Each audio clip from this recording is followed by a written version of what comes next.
It might have to be a three-way deal where the Knicks have to get draft picks to send to Milwaukee as well. I'm not doing that deal now. I'm not saying the Knicks are a sure thing to win the title. In their way, Oklahoma City, Denver. We saw the Spurs are a team on the come. Lakers have played well. In their own conference, you got Detroit. They're the real deal. Then we find out that Boston might get back Jason Tatum this year. So that might be one of those teams where they get in as an 8th seed, and with Jason Tatum, they're not really an 8th seed. Yeah, I don't think this is the time. Do I want Antetokounmpo? Yes, I don't want him on this team. Now, if the Knicks win a championship and they want to, change things up a little bit and not run it back, okay, we can talk about that then. But I want to see if this team, as presently constructed, without any major reconstruction, if they're a championship team. Because I think if you get Giannis now, you're breaking all the vibe up. You're just breaking it up. I don't think that team with Giannis is going to be a championship-level team, especially if you take another big piece away in addition to Cat, and I think you have to. You're not getting him just for Cat. So if I'm Leon Rose and company, I'm pumping the brakes on even discussing Antetokounmpo. It doesn't make sense to me. This team is too good right now. And I don't know if it would be this good acquiring Antetokounmpo in February. Next year, yeah, I want them to go after him next year. Not now. Let's see what you got. Let's roll. Dance with the one you brung. This is a good team. If it had huge holes, I understand. Are they a great defensive team? No. But when you look at this offense right now, Antetokounmpo's not a perfect fit. Not a great outside shooter. He's not. This team now moves the ball. They work the perimeter. They cut. They make great, crisp passes. They have a great camaraderie and chemistry. I'm not making that deal. I'm not. I'm just not. You might all disagree with me, and I understand if you do, because when you get a chance to get a great player like Giannis, you usually grab it. But not in the middle of the season, because I think it takes too long for a team to gel. This team is gelling. And if it doesn't suffer a tough injury, they got a chance. They really do. You watch them, they've got a chance. 1-800-919-3776. Let's get you involved. 1-800-919-3776. And since we're talking basketball, why don't we just start it off with the man, Spike in St. Pete. Spike. Well, that's very kind of you. I want to make sure I wish you a Merry Christmas and a Happy New Year. Most important, good health for all. I'm experiencing that now. Yeah. Hey, listen, that's all I want. I want more time on my clock. So last week I call you, and I tell you, I'm a co-host. You always give me time, and you admire my basketball knowledge, and you like old people. I fit the profile. I said, if you were really my friend, you would have told me to go to FanDuel or whatever the betting is here and bet on Tyler Kolek and Jordan Clarkson. A once-in-a-lifetime, put up 28 points and the bench wake up. You're not my friend. You didn't tell me to do it last night. I made the money myself. You're right, Spike. You greedy SOB. and my wife offered to make her homemade chicken parm, and you said, don't bother, don't do it. I understand where you're coming from. But anyway, all kidding aside, they could have lost that game and walked out of there, and we would have felt like crap. Rick Carlisle, he's a real hard boot, man. He's a tough guy from Ogdensburg, New York, and I only know that because in my working career, I had business up there. And he's a tough guy. He's a tough player, with the Celtics and all. But he didn't have to say that. Mike Brown, my buddy I talk every game with, says Mike Brown's making the right moves. He inherited a really good team. This kid, Kolek, he's almost even the underhand layup. That's what Wade Brunson does it. Yep. He's making great passes. He put in these two young kids. Yeah, they're throwing the ball away a little bit. But when push comes to shove, did you catch what Clyde said to him? Yeah, he said Clyde yelled out to him, hey, Brunson, you kicked the ball out of bounds so you can make the game winner? Yeah. And Clyde said, what did he say? He said something. He said, I want to thank the Lord for having Tyler Kolek. I played like garbage tonight. He did. Mm-hmm. He played terribly. But he makes the game winner. He has that gene. Yeah, that's the gene in him. He's done it in high school. He's done it, and they show pictures of him with Patrick Ewing, with running around as a 6-year-old, in his shorts. But so let me ask you the question I just put out there. Would you trade for Antetokounmpo and break this team up? No, I sent you a message. I wouldn't touch him. I wouldn't touch him if we win it. If somehow we win it, everyone. The only team I'm worried about is, well, two teams, Denver and OKC. If we get there, I'm happy, win or lose. I think we could win it this year. Our defense will never be top 10. It is now. It's 9, but our offense is top 2. So you got to spread it out, and you got to deal with the big problem. Until I die, I'll say it. You got to figure out how to keep Mitchell Robinson on the court in the close game with the foul shooting. That's the only problem they're going to have, Michael. They could shoot with anybody. They could, and I know because you sit there and you watch the game like me every minute. They're fun to watch. There's something to be said for the entertainment aspect of it. Sometimes you win in a plodding manner, okay? And last year was kind of that. And I still enjoyed it because if you're a Knicks fan, you want them to win. But they're much more dynamic now offensively. They move the ball. It's not just Brunson dribbling for 10 seconds to get his angle. No, it's not that. This is different. This is entertainment. Let's go to Manny in Flushing. Manny. Oh, thank God. Hey, man. Hey, Mike. How you doing, sir? Good. How are you? Good. Look, listen, it's a great win for the Knicks. They were down by 16 twice against a Pacers team who I think they're going to miss more Turner than they do Halliburton. That's just me. But nonetheless, listen, you're down by 16 tries. I'm glad that he got the bench rolling. And, you're right. They could have lost the game if they want to, but I just think that this Knicks team has so much pride. I think they were motivated because a lot of people were talking about, this team could have a hangover following that Cup title.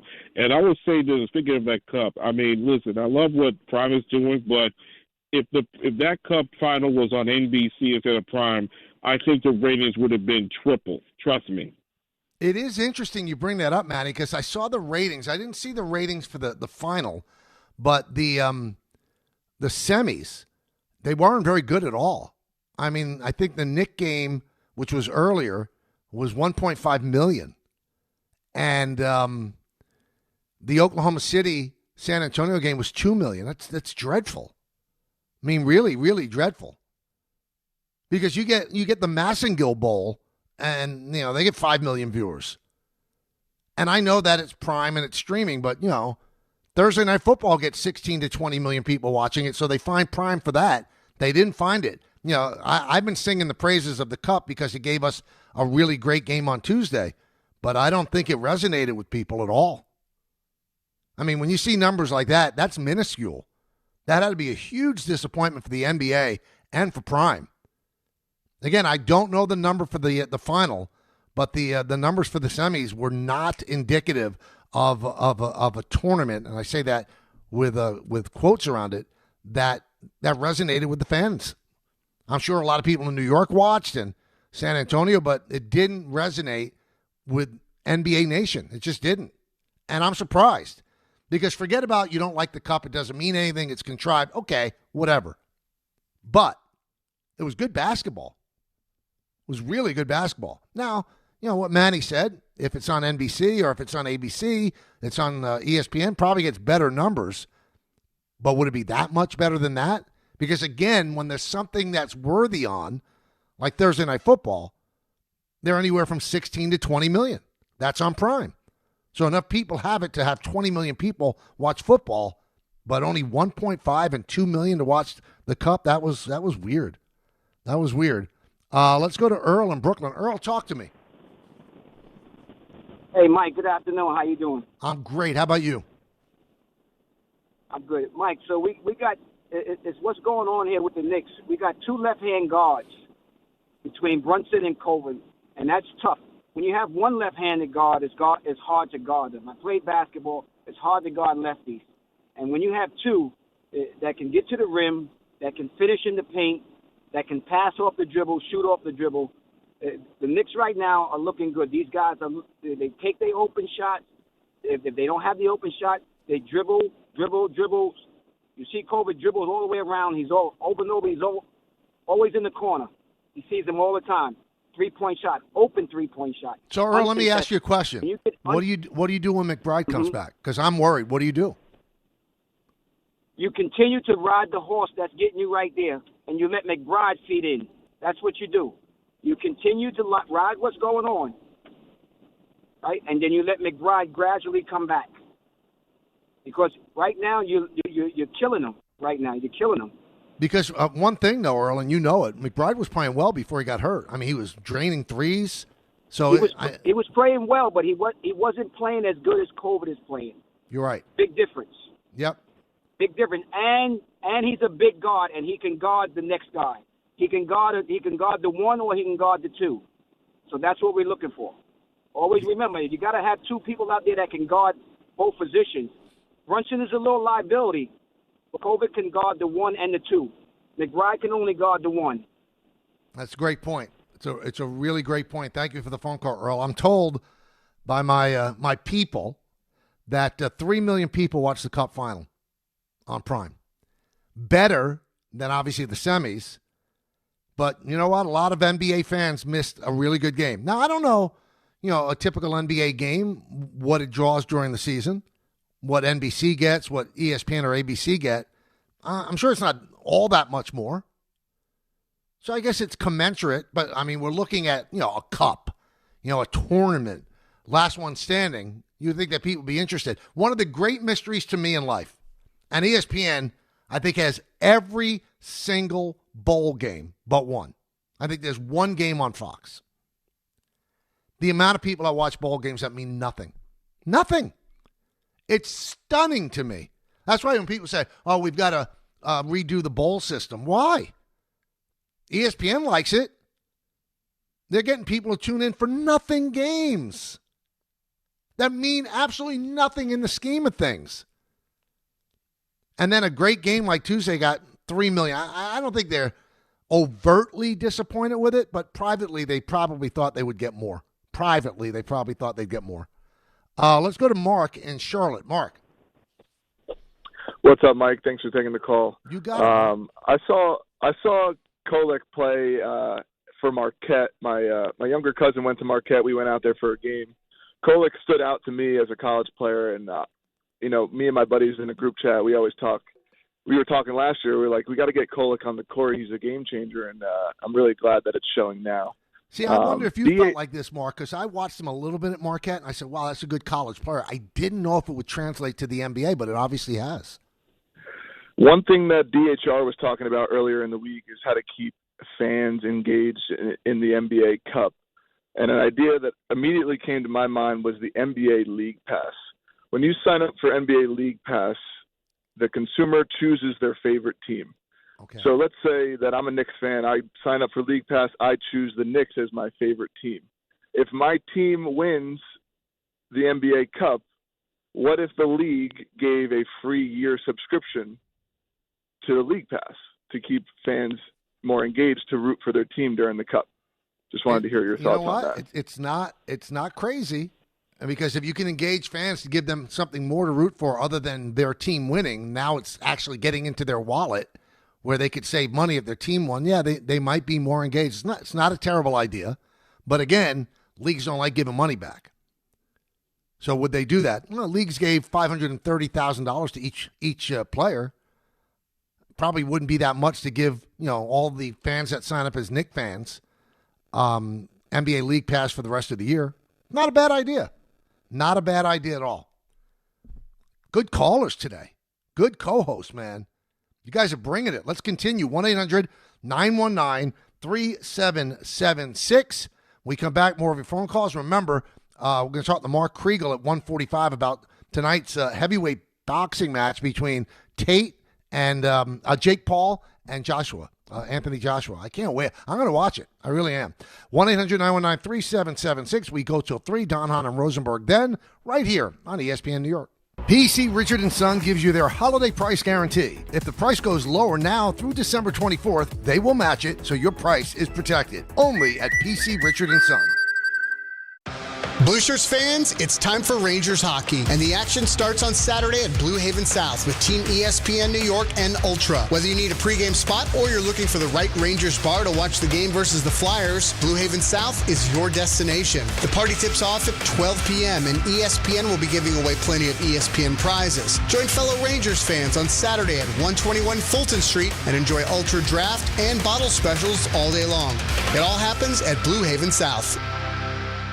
This is Rick Brunson, the assistant coach from the New York Knicks. I'll be driving to our games this season in style in my new Jeep Gladiator from Princeton Jeep. My friends at Princeton Jeep gave me all-star treatment, and you can expect the same thing. Just mention I sent you, and they'll treat you like family. Princeton Jeep has tons of inventory and great deals on new vehicles. Visit Princeton Jeep at 1045 State Road in Princeton, New Jersey, or online at PrincetonJeeps.com and tell them Rick Brunson sent you.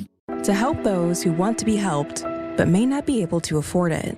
That's what PGA Tour winner Grayson Murray had envisioned for a foundation before he sadly took his own life at just 30 years old. His parents channeled their grief into creating the Grayson Murray Foundation, carrying out his vision to help those struggling with mental health and addiction. To donate and learn more, visit GraysonMurrayFoundation.com. Finding great candidates to hire can be like, well, trying to find a needle in a haystack. Sure, you can post your job to some job board, but then all you can do is hope the right person comes along, which is why you should try ZipRecruiter for free at ZipRecruiter.com/ESPN. ZipRecruiter doesn't depend on candidates finding you. It finds them for you. Its powerful technology identifies people with the right experience and actively invites them to apply to your job. You get qualified candidates fast. So while other companies might deliver a lot of hay, ZipRecruiter finds you what you're looking for. The needle in the haystack. See why 4 out of 5 employers who post a job on ZipRecruiter get a quality candidate within the first day. ZipRecruiter, the smartest way to hire. And right now, you can try ZipRecruiter for free. That's right, free at ZipRecruiter.com/ESPN. That's ZipRecruiter.com/ESPN. ZipRecruiter.com/ESPN. ZipRecruiter. If you're one of the millions of Americans behind on your taxes, if you're afraid to open your mail because IRS collection letters could be coming, listen carefully. The IRS is cracking down, taking paychecks, freezing bank accounts, revoking passports. That's a fact. But here's what most people don't know. There are official tax relief programs designed to help struggling taxpayers. Programs that could save you thousands if you qualify. No one knows these programs better than the experts at Optima Tax Relief. Optima's award-winning team will fight to protect your paycheck, your passport, and your property. Their tax attorneys and licensed tax professionals will work tirelessly to get you the best deal possible with the IRS. Every day, penalties and interest keep piling up, so don't wait. Call Optima now for a free consultation. Call 800-705-9484. 800-705-9484. 800-705-9484. Optima Tax Relief. Some restrictions apply. For complete details, please visit OptimaTaxRelief.com. Some people just know you can save money on car insurance by checking Allstate first. Like, you know, to check if they're going for it on 4th down before going to the concession stand. Yeah, give me 3 hot dogs, 2 jumbo touchdown, baby! What? Hey, buddy, you want cheese with those? Yeah, checking first is smart. No. So check Allstate first and see what you could save. You're in good hands with Allstate. Potential savings vary, including based on how you buy, subject to terms, conditions, and availability. Allstate North American Insurance Company and affiliates, Northbrook, Illinois. Rich Eisen here, and we're brought to you by Sonos. This season, make your home feel alive with Sonos speakers. From cinematic sound that pulls you into every holiday movie to game day audio that puts you right in the middle of the action, Sonos makes it effortless to fill your home with incredible ambiance. Stream everything you love, music, movies, or your favorite sports podcast, all in one place. Sonos' holiday sale is on now through December 28, 2025 at Sonos.com. Discover how easy it is to bring every room to life with Sonos.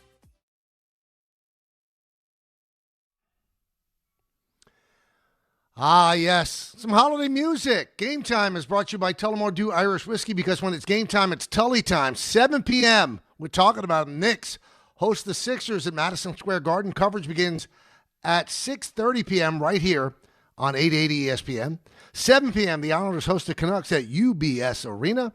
8 p.m. college football playoff begins with number 8 Oklahoma hosting number 9 Alabama. Pretty good game. You can hear that game in full on 1050 ESPN, and will be joined in progress following our Knicks coverage right here on 880 ESPN. And at 9 p.m., the Devils are in Utah to play the Mammoth. Now, is Don doing that game? Joe Leo, do we know that? Don is on that game, yes. Don is on that game, so Don is in Utah. So you can hear that on the MSG family of networks. Tullamore Dew, the original triple distilled, triple blended, and triple cast matured Irish whiskey. Be sure to grab a Tullamore Dew. Try the new Tullamore Dew Honey during today's action. Glasses up to enjoying Tullamore Dew responsibly. Well, the Tampa Bay Rays are at it again. Jeff Passan broke this at about 20 minutes ago. The Orioles are getting Tampa Bay's right-hander Shane Baz for outfielder Slater DeBrun, catcher Caden Bodine, right-hander Michael Ferret, outfielder Austin Overn, as well as a competitive balance round A pick, sources tell ESPN. Now, Jeff goes on to say, the price for starting pitchers on the trade market is high, and Baltimore paid it in sending 2 first-rounders, Bodine and DeBrun, a breakout arm. Forrest had a 1.58 ERA, an outfielder with track speed star Overn, as well as another first-round pick. And Jeff says that the first with that story, I apologize, was Ken Rosenthal. I was just talking with Joe Leo, who's helping produce today because Ray Deanahan started his holiday early, and he said, if Tampa Bay called me about a trade, I talk about the weather instead. They're such a smart organization. If you're going to make trades with them, they usually don't turn out well. Usually. They're going to uncover something that maybe you don't see. So the Orioles, who need pitching, gave up a truckload of talent to get Shane Baz, who's okay. I wouldn't say he's unbelievable. He's okay. And they also traded Brandon Lau. And where'd they trade him? To Pittsburgh. I don't know the return yet, but they traded Brandon Lau to Pittsburgh. So Tampa is reloading. And they're not afraid to do that. You know, they have one more year of Lau. They look at Baz and say, you know what? He's at the top of his market value.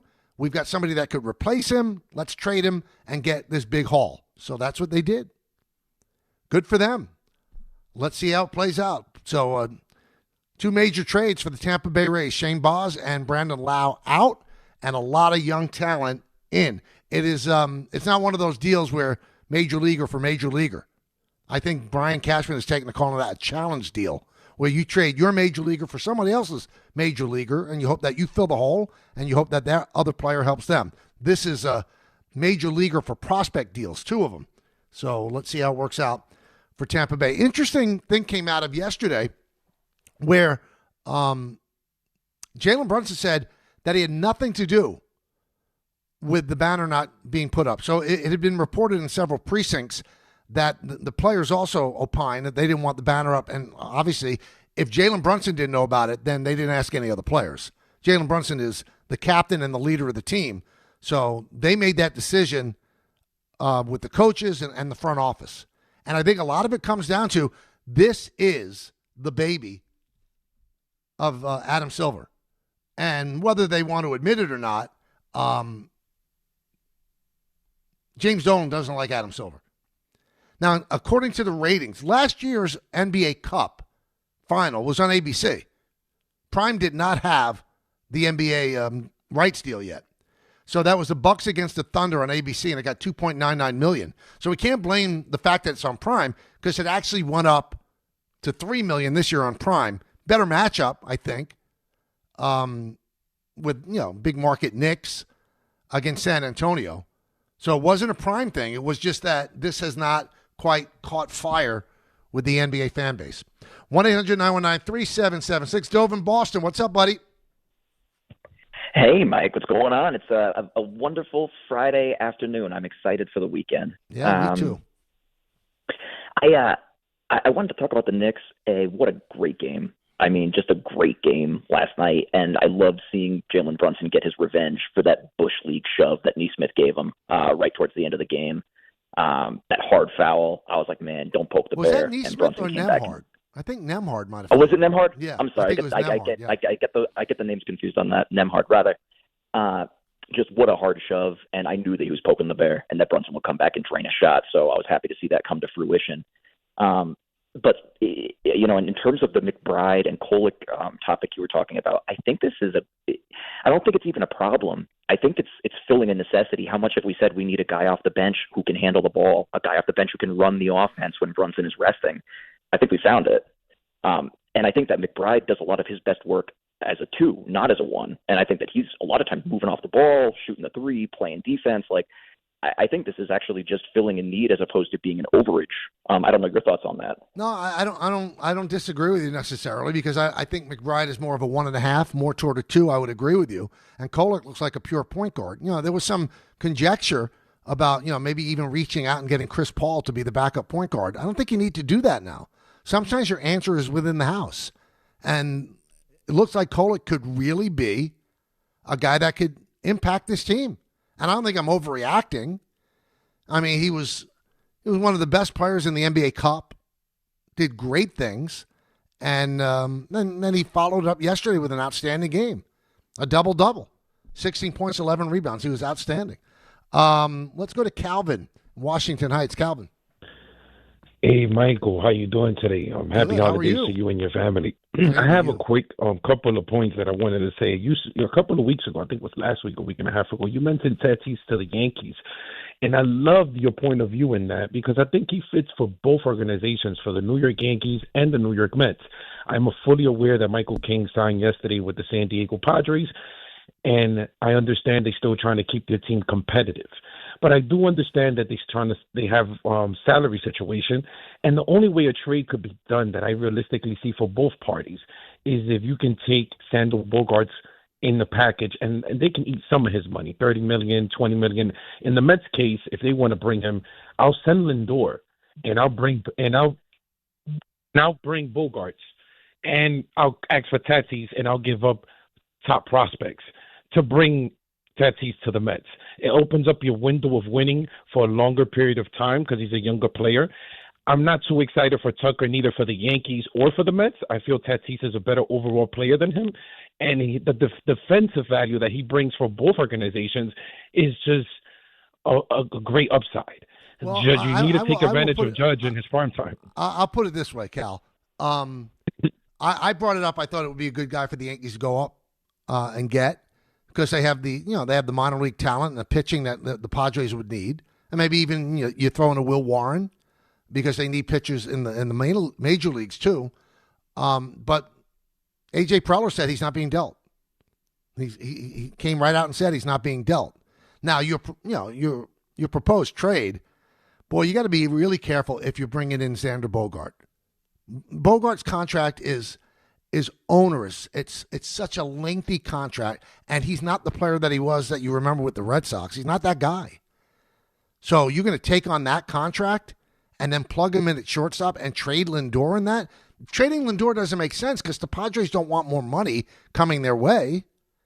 Lindor makes more than Bogarts. Lindor makes $34.1 million a year. And he's only signed, I think, for 6 more years. Bogarts is signed until he's like 41 years old. So, no, if I'm the Mets, I would not do that.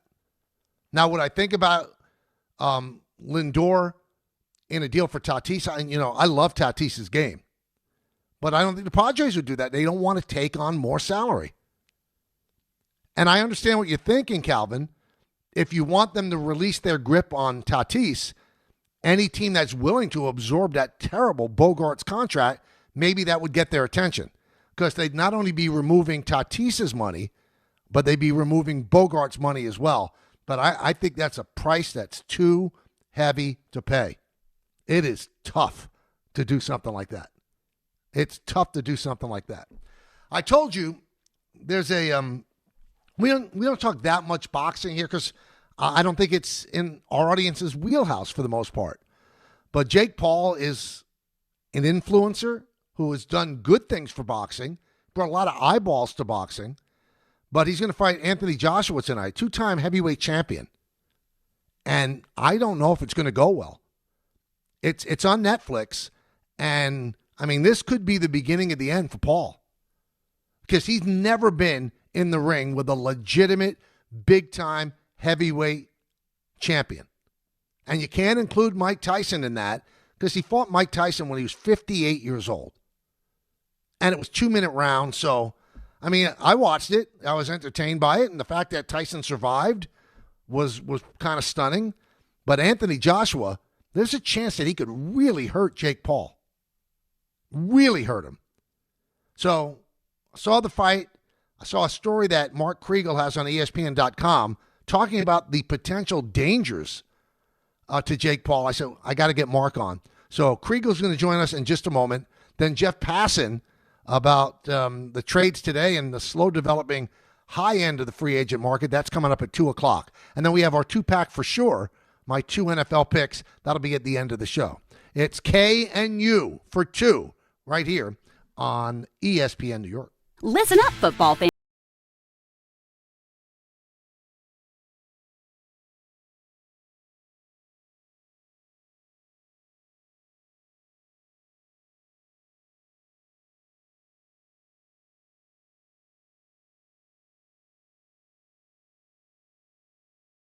It's never ordinary at Bet365. Gambling problem? Call 1-800-GAMBLER. 21 plus only. Must be physically located in New Jersey. T&Cs apply. In-app only. Every aspect of your business will operate better and faster with artificial intelligence. AI is a race, and companies that act first will win. Thrive Managed AI is your advantage over all your competitors. Thrive partners with you on a smart, secure AI strategy for your business. Then they deploy and manage it for you. Be first and win the race with Thrive Managed AI. Start with a complimentary strategy consultation at thrivenextgen.com/ESPN. That's thrivenextgen.com/ESPN. Discover a driving experience crafted to inspire. At Garden City Mazda, exceptional design and sophisticated performance come together. During the Mazda More to Move You sales event, lease the 2025 Mazda CX-5 for $229 a month for 33 months. Or the 2025 Mazda CX-50 for $239 a month for 33 months. Both with $49.95 due at signing. It's the Mazda More to Move You sales event at Garden City Mazda. At Garden City Mazda, expect the exceptional. If you've been injured in an accident that wasn't your fault, then you need a lawyer who knows New York's unique personal injury and workers' compensation laws. At the Parisman Firm, they have decades of experience handling all types of accident cases and a proven track record of delivering huge results. Their team has already recovered nearly $1 billion for injured New Yorkers. From construction to car accidents and slips and falls, they've got you covered. Call the Parisman Firm now at 718-WORKERS, where your case is their cause. Get the justice you deserve today. New York Presbyterian treats more heart patients than any other hospital in New York. From common to complex conditions, our cardiologists and heart surgeons are pioneers in advanced heart care, leading the way in minimally invasive treatments for faster recovery times. Find a doctor at nyp.org/heart.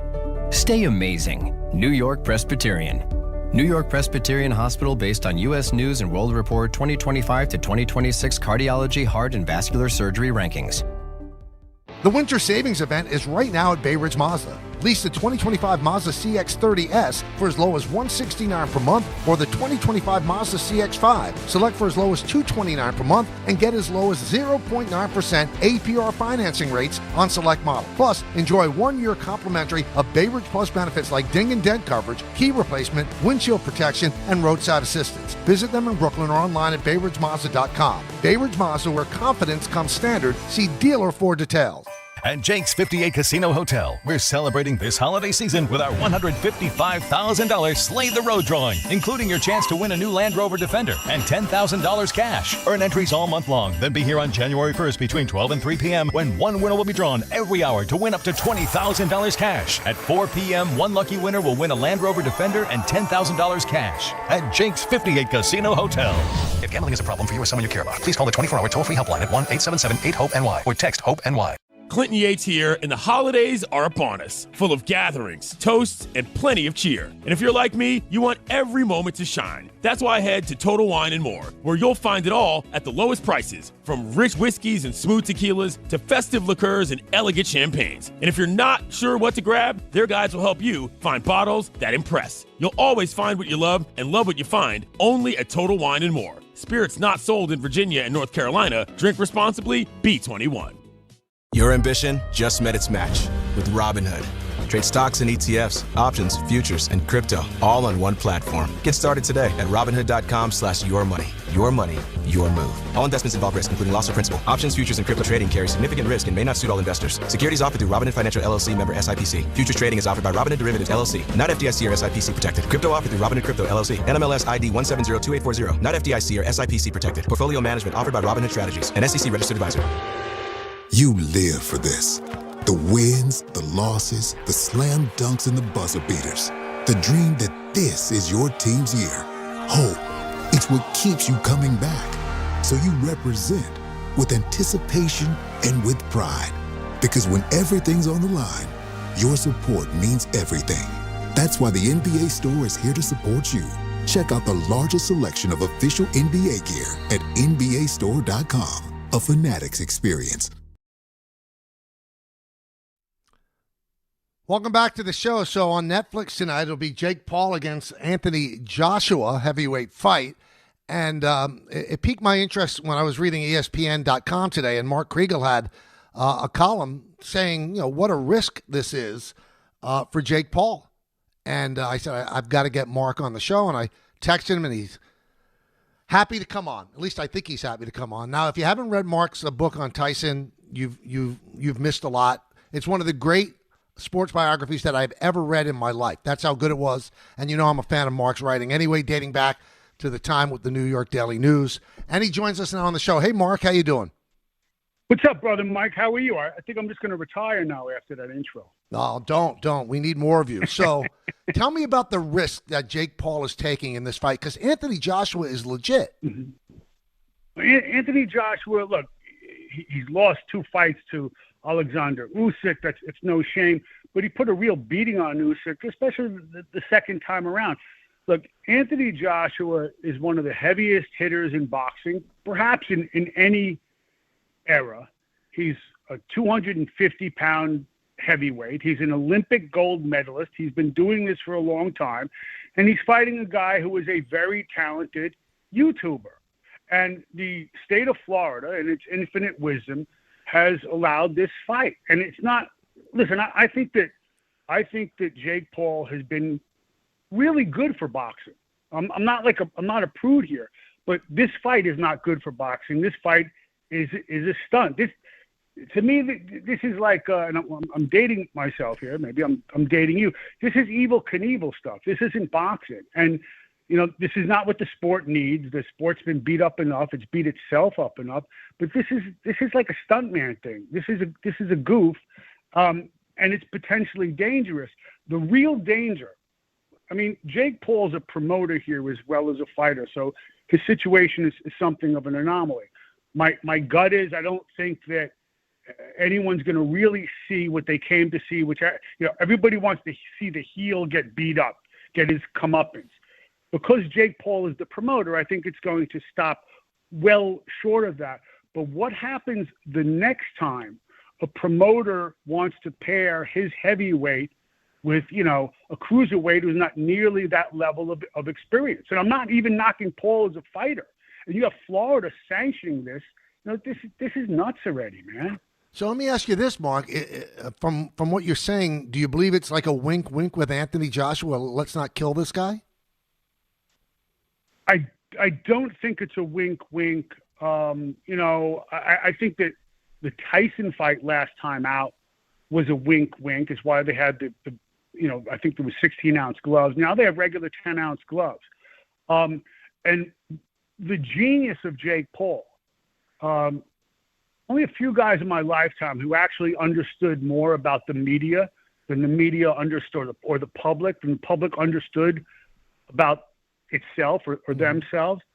Sharpton, Trump, maybe Vince McMahon, and Jake Paul. I'm not making a political judgment in any way there. It's just you can't lay off it. And he's sort of an expert at calibrating the risk. Tyson was a phenom because you're almost, you're programmed to be interested in Tyson. And what does a 58-year-old Tyson look like? In point of fact, you can hype it up with little clips on Instagram a lot to make the match seem more palatable than it actually was. But Anthony Joshua is a real heavyweight a great heavyweight, pretty close to his prime. He's, this could be dangerous. Now, and yeah, I'm sorry. You quoted a boxer in your column today that said this could be a serious injury if Anthony Joshua really goes all out. Yes, and I mean that's part of the hype for the fight. Joshua said the other day, if I can kill someone in the ring, I will. In the perverse world of boxing, that's ad copy, man. Right. That's straight up ad copy. I was talking to Otto Berlin, who went 12 really spectacular rounds with Tyson Fury, and was later knocked out by Anthony Joshua. So he knows just how hard Joshua hits. Of all Berlin's fights, Joshua was the only guy who took him out. Now his corner had the good sense to stop the fight, but he's being pretty clinical when he says, "I'll be really surprised if Jake Paul can last beyond 2 rounds." And then he says to me, this is not a guy who hypes stuff up. He goes, I'm watching it like everyone else, but Jake Paul can really get hurt. Again, this is not a guy who's prone to great hyperbole. He goes, but nor is it something that a fighter likes to admit, but I've never been hit harder than I was hit by Anthony Joshua. Now, Jake Paul, as you said, very much a self-promoter, and he's brilliant at what he's doing to, he's making himself a lot of money. But wouldn't it hurt the specter of Jake Paul if he just gets bludgeoned out there tonight? Doesn't that set him back? I think it. Yeah, I do. I mean, first of all, he could wind up really beat up. I don't think that'll happen. I think it'll be some sort of muffled affair. Maybe he grabs him. This is like a Houdini thing. How is he going to escape? And on that level, and this is Paul's brilliance. On that level, it's a perfect hype. I just think that there's lasting damage for boxing here, and that sanctioning it allows you to sanction a lot of mismatches down the line, and B, at a time when you are actually getting a couple of decent fights, and you are seeing the best fight the best, which has not been the rule for a long time in boxing. I think a fight like this, a spectacle like this, reinforces the notion it's a joke sport. And, I do care about this joke sport. And I think that on those 2 levels, it's unfortunate. Aside from the fact that, yes, I believe if Anthony Joshua hits him right, as he should, Jake Paul is going to be really sorry. Mark Kriegel is our guest here on the Michael K. Show. Do you know what Joshua was making for this fight? No, I don't. I should, but I mean, look, Paul's probably making he ain't a lot. doing it for free. Yeah, right. He's making a ton of money. I mean, there's no way he would deign to do it. And there is some risk for his reputation if he doesn't knock him out or if he looks silly. But there's no way a world-class heavyweight indulges in this kind of spectacle unless he's getting really well paid. I mean, you can do some of the math yourself. Tyson walked away with $20 million, and I understand why Netflix wanted to do it, and I defended Netflix for doing it last time, and they were using Tyson in the same way that HBO had used Tyson decades before to make their imprint on live sports. I just think that this is not, this ain't that, man. This ain't that. So let me just. And by the way, I'm sorry, Mike. Go. I mean, I say this. I went to the Garden last summer for a Jake Paul fight, Amanda Serrano and Katie Taylor. And these 2 women filled the Garden. And they fought, they went the distance at a very, very high level. And it raised the sport. And it certainly raised the women's game. Now, Paul has seen an opportunity on the women's side of the aisle to really make himself felt and known as a promoter. He's done a really good job with that. And that was a special night in the Garden. I haven't seen that, with the guys in a long time. But this is just, to me, this is crap. Sorry. Right, so let me go get off the off-ramp here for a second and just throw this curve at you. I mean, boxing needs Jake Paul almost to survive. Why is UFC taking over? Why is UFC more popular than boxing now? Because UFC for a couple of decades now has given you, the best fighting the best. And you can beef about Dana all you want. The MMA guys don't get as paid as much as fighters. Well, they don't get paid as much as certain fighters at the very top of the pay scale. That's true, but people will watch fights. I think that there's something in us that we want to watch a good fight. And all the other sports that we cover, football, basketball, baseball, are in some senses metaphors for what boxing and MMA actually is, which is combat. So there's something that in us that makes you want to see two guys or two women fight each other. The problem is, in boxing, you have these wacky fights, and mismatches become sort of institutionalized. And a really good fight is the exception and not the rule. When you have something like the way Dana constructed the UFC, you have a pretty orderly system where number 3 fights number 4, and the winner gets number 2. Gets the bracket with 2 fights won. It's not like rocket science. In the other sports, you have playoff systems. In boxing, you don't. You have crazy ranking systems by organizations with histories of corruption. They're arbitrary at best, their rankings, and corrupt at worst. So you don't trust that you're getting the best fights. And when you do, you feel like it's a holiday. So unfortunately, Michael, that's a long-winded answer to a pretty short, sensible question. But that's why. It makes sense. Your answer makes sense. So I'm looking forward to tonight just to see how it plays out. And maybe I slow down on the side of the road when there's an accident. I don't know, but I'm watching tonight. And there's other things to watch, but I'm going to tune in. Exactly. Yeah. Mm-hmm. Mm-hmm. Well, I hope you do well, buddy. I hope you have a great holiday, and I always love talking with you. Happy and merry, brother. All right. Thank you, my friend. That is the great Mark Kriegel. And again, if you haven't read his Mike Tyson book, it's just extraordinary. So Jake Paul, Anthony Joshua tonight. Coming up, Jeff Passan. Hey, it's Michael K. talking about my friends at PC Richard & Son. They're local, family-owned, and I trust them, and you can too. Right now, save on all the holiday gifts for everyone on your list. And with their holiday price guarantee, your price is protected. If the price goes lower from now through December 24th, they will match it. You can't beat it. Plus, you get fast and free delivery. PC Richard & Son, the company you could trust for over 116 years. Free delivery excludes Manhattan.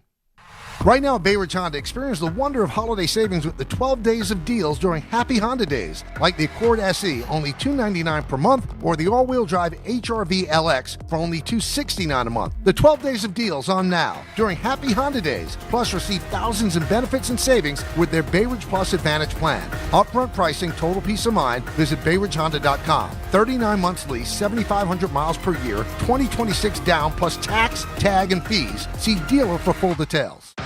Blue Shirts fans, it's time for Rangers hockey, and the action starts on Saturday at Blue Haven South with Team ESPN New York and Ultra. Whether you need a pregame spot or you're looking for the right Rangers bar to watch the game versus the Flyers, Blue Haven South is your destination. The party tips off at 12 p.m., and ESPN will be giving away plenty of ESPN prizes. Join fellow Rangers fans on Saturday at 121 Fulton Street and enjoy Ultra Draft and bottle specials all day long. It all happens at Blue Haven South. Hey, this is Jalen Brunson. Jalen Brunson for 3. And this is your home for New York Knicks basketball. This is 880 ESPN. WHSQ and WCBS-FM HD2, New York. The holidays are here, and Amazon Pickup is your MVP of package pickup. Need that perfect gift like a brand new jersey for the big game? With Amazon Pickup, you can grab your order from secure Amazon lockers or counters near you on your schedule at no extra cost. It's fast, it's easy, and it keeps your holiday surprises tucked safely away. So whether you're running from work or heading to the holiday party, Amazon Pickup makes holiday shopping worry-free. Find your nearest Amazon Pickup location at amazon.com/pickupmvp. That's amazon.com/pickupmvp. Looking for a fantastic holiday deal? Stop by Boost Mobile tomorrow, Saturday, December 20th from 2 to 6 p.m. at 965D Richmond Avenue on Staten Island for their special holiday event. Free gifts to the first 50 kids and free photos with Santa. Bring the whole family, and while you're there, check out their amazing deal. Unlimited talk, text, and data for $25 a month. Forever, as in for life. Make the move and watch your savings stack up. Switch now at boostmobile.com. After 30 gigs, you may experience slower speeds. Pay $25 a month as long as you stay on the Boost Unlimited plan. There are a lot of reasons why people buy at Ramsey Mazda. It's their selection, it's their customer service, and it's their savings. During the More to Move You event, lease a new 2025 Mazda CX-30 2.5S all-wheel drive for $159 for 36 months. Start shopping now at RamseyMazda.com. Choose wisely, choose Ramsey Mazda. Call 833-853-2970 for details. VIN SM839072. MSRP $26,690. Zero security deposit. Ends 1/2/26. Harry Douglas here, and the holidays are rolling in, and if men in your life are struggling with their holiday wish list, tell them to add Manscaped to make gift-giving easy and completely stress-free this year. From the beard hedger to the lawnmower trimmer, Manscaped's precision tools keep you looking sharp, feeling confident, and ready for every event and celebration. Right now at Target, get 20% off on the Handyman Shaver, Beard Hedger, and the Chairman Plus Essentials Kit, a must-have for a smooth face shave. Hurry up though, offer ends December 27th. Hey fans! Welcome back to Fansville's Cheers and Tears. Oh. Okay, so like everybody deals with losing, right? To a rival on a last-second field goal. Whatever, it's fine. I'm totally fine. But I cope with losing with an ice-cold Dr. Pepper. Those 23 flavors are like so delicious. They totally wash away the pain of your college football team taking a big fat L. College football, it's a pepper thing. All right, the baseball market, there's a couple of trades today, but the top end of the market has moved somewhat slowly. I mean, we've had a couple of big signings, but still Kyle Tucker's out there and Bregman's out there, Valdez is out there, Bellinger's out there. And I said, I got to check in with the Jeff Passan. And he said, sure. So here's Jeff, our baseball expert at ESPN. What's up, Jeff? How you doing? Michael K., it's been too long, my friend. How are you? I'm doing well. I want to just get one thing out of the way because I'm curious about this. At this time of the year, really always, you and guys like Sham Charania and Adam Schefter, you're always, you're on call. So when you're on a show like this, what happens if something breaks? You must have another phone where you'll get that information. What would happen? I would hang up on you. Okay. So you do have a second phone. I mean, would that, I would be nice about it. I would say, hey, Michael, I apologize, but there's something happening, and I got to go. And I'm curious, what would your reaction be? Would you, I know you can be a little sensitive sometimes. I wouldn't, it would be nothing personal. Would your feelings be hurt? No, I would be excited because I know that there's something big that's happening. No, I understand. Your job one is breaking baseball news. Job 550 is talking to me on the show right now. So I appreciate you giving me the time. But I am sensitive. Pleasure is always mine, buddy. All right, so the deals today they got a big package of prospects back from the Orioles, Tampa Bay Rays. I would be fearful if I was another team, Jeff, dealing with Tampa Bay, because I just think they're smarter than everybody else. What'd you think of the deal that the Orioles gave up for Shane Baz, who's a good pitcher, but certainly not great? He is good. And, he struck out almost 180 and 166 innings last year. He's been hurt practically his whole career. So this was the first real healthy season for Shane Baz. And he comes with an additional 3 years of club control. And that's something that's been very important to the Orioles and their conversations. And I think Baltimore felt like it's got a deep enough farm system now where they could give up Slater DeBrun and Caden Bodine, who they took in the first round last year. The third player is Michael Ferret, who they took in the 14th round back in 2023. And then Austin Oburn is the fourth player. He was the third rounder in 2024, and they sent a draft pick as well. It's a really good return for the Rays, especially for a guy who's coming off a year where he had a 4.87 ERA. But at the same time, there's no true carrying guy in this package. It's more of a depth deal. And when you're a team like the Rays, Michael, that needs to compete with the New York Yankees and with the Boston Red Sox and with the Toronto Blue Jays and, of course, with the Orioles as well, you need that depth. If you're not going to have payroll, you need to have a constant supply of guys coming up from the minor league system, because there are going to be some who succeed, but there are going to be plenty more who fail, and you got to mitigate those failures by giving yourself as many opportunities as possible to hit on a guy. And they also shed some salary by trading Brandon Lau. How about the return there? Not done yet, so it's in medical reviews right now. And as you know, I remember a few years ago the Joey Gallo trade. That was in medical reviews. A couple things came back, and the players got adjusted. So at this point, I'm not going to say definitively that it's happening, but Brandon Lau going to Pittsburgh, which has been seeking a bat all winter. Ryan Clifford is supposed to head back to the Rays if this deal gets done.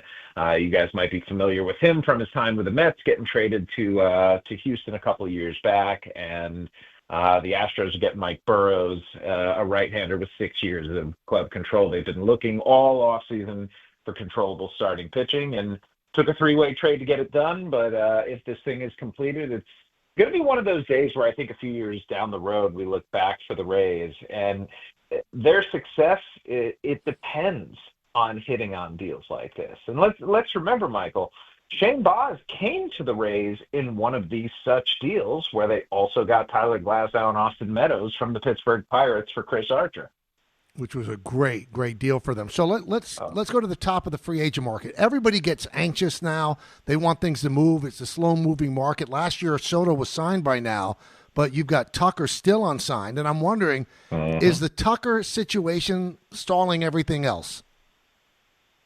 No, because Tucker is in such a different class financially, I think, than everyone else. You know, the combination of his age at 28 and his skill set, which we've seen on display for half a decade right now, he's a really, really, really good player. So I think that when you're the best player in a class, you can wait, because at the end of the day, all of these teams understand that he's going to get a huge bag of money. Now, is it going to be of the 10, 11, 12-year variety, you know, an Aaron Judge, Vlad Guerrero style deal for $300 million plus, or is it going to be a shorter term, higher average annual value kind of deal that would bring the Los Angeles Dodgers into the mix?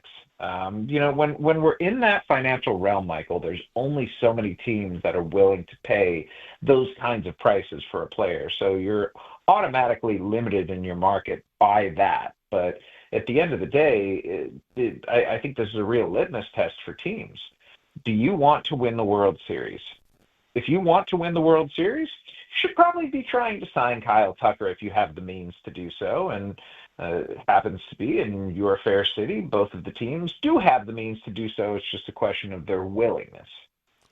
Now, let me ask you a little bit more about Tucker. Do you think, I mean, he had kind of an okay injury-plagued year with the Cubs. Did he hurt his value a little bit, Jeff?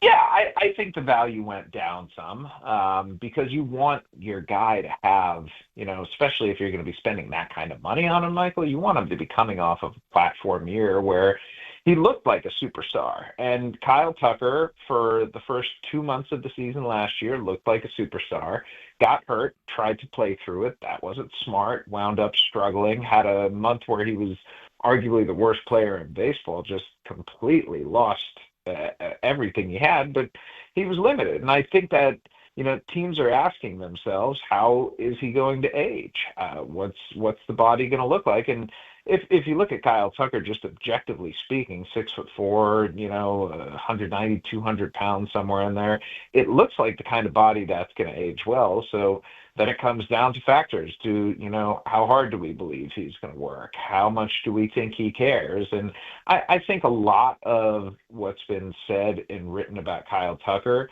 conflates two things. I think it conflates his personality which is very reserved. He's not going to be a leader in the clubhouse. He's not going to be a rah-rah guy. I think conflating that with somebody's willingness to go out and work can be a dangerous thing. And I think Kyle Tucker now feels like he has something to prove, because if teams don't want to give him that mega deal that he was thinking he was going to get this winter, that says a lot. And I think that does not reflect who he is as a player and who he is as a person. So I think he's going to go out there with a lot to prove, and whatever team gets him is going to be much better for having gotten him. You mentioned the Yankees and the Mets. I'm getting the sense, Jeff, that the Yankees are not in on Tucker. Do you think the Mets are in on Tucker?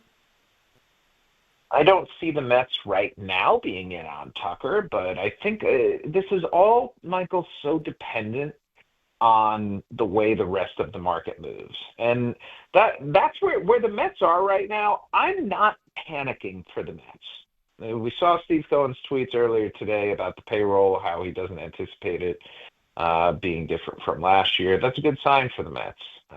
Mets fans are understandably aggrieved that all of these players, whether it's Pete Alonso or Edwin Diaz or Brandon Nimmo, who they had devoted so much time and energy and effort and love to as fans over the last half decade, are no longer there. But I said this on Buster Olney's podcast a couple days ago, and I'll say it again. I'm sorry, when you go 83 and 79, when you collapse the way that they did, when you have clubhouse issues, regardless of how big those issues are, clubhouse issues, period, when you have the combination of all of those things, Michael, you better change things up. You better do something a little bit different, because what they have right now, it hasn't worked. And when you keep going back thinking that something that's been the same again and again and again is going to change, we know that is the definition of insanity. In the New York Mets, I'm sorry for whatever flaws they might have right now, they're not being run like an insane team. They are disciplined, and perhaps down the road, by the end of the time free agency comes around, we can say definitively that they were disciplined to a fault. But there are just too many good players left out there, Michael, for me to sit here and say that the Mets offseason is doomed. They just gotta get going, because every player who signs, every player who's traded for who's not going to the Mets, that's another opportunity that's missed, and that narrows the number of guys that they have the ability to go out and change this team with. Now, you're really good with these sorts of questions. So for the Met fan, the love affair with David Stearns seems to be over. The bloom is definitely off the rose. Is there a possibility that a guy like Stearns is probably better in a small market environment where he could work the margins brilliantly rather than be the GM of the Mets? Is it possible? Sure. But I don't think those two things are mutually exclusive. And I think the Los Angeles Dodgers are the perfect representation of that. If you look at what they did at the trade deadline last year, they went out and acquired Brock Stewart and Alex Call. Those were their two big moves. They sold with Dustin May, and they shipped more guys out than they did go and acquire. So you can work on the margins while still doing the big deals. It's, the world's tiniest violin for any general manager who has a payroll the size that David Stearns is. But, it takes some time, I think, to understand managing those two things. But in baseball, what's most valuable once you get beyond payroll, and I suppose payroll sort of funds this, but what's most valuable for a front office is its ability to do multiple things, to have that optionality, and figuring out how to balance that. It took Andrew Friedman a couple of years to do in Los Angeles too. Once he did, the Dodgers turned into the juggernaut that they are right now, the team that every other team in Major League Baseball is chasing, and the rightful and understandable favorites to win a third consecutive World Series, and do that for the first time since the Yankees back during their late 90s, early 2000s dynasty. So it is possible, and I still think that the Mets are salvageable and that David Stearns can prove his mettle in this market, but they got work to do, because this team, as it is currently constituted right now, is okay at best. All right, let's shift over to the Yankees. Yankee fans very frustrated. They bring back Grisham on the qualifying offer, Ryan Yarbrough. So things being done essentially on the margins as well. Mm-hmm. Do you know what? Again, it's very early, but do you know what their plan is? Because I haven't figured it out. I think the Yankees like the team that they have right now and think that they can win the American League East with it.